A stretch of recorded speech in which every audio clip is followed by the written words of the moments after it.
In its quest to combat Toronto's housing crisis, the city is planning to turn underused public land into affordable housing.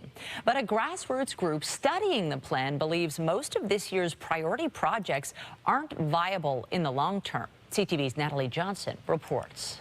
So we're sitting here where two highways join together. It is prime property right next to the Wilson subway station, currently a surplus commuter lot.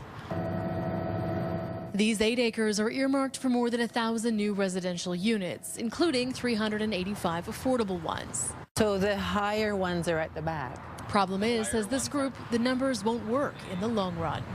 The math is the math. We can't change it.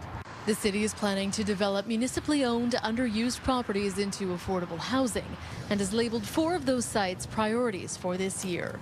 These are just fantastic, unique opportunities to really build sustainable, long-term, and affordable communities. But this grassroots group has crunched the numbers and says 3 of the 4 priority plans will not break even over their mandated lifetime. You need to make sure that you've created enough density and enough units to support affordable housing all the way through till 2118.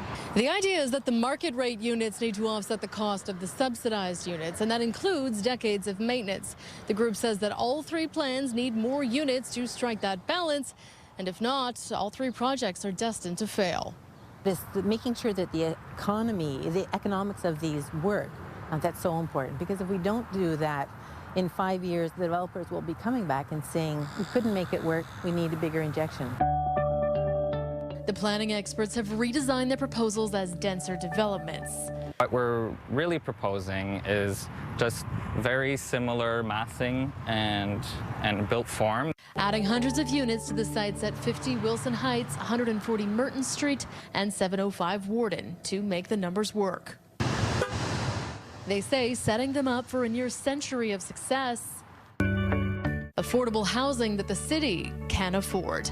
Natalie Johnson, CTV News.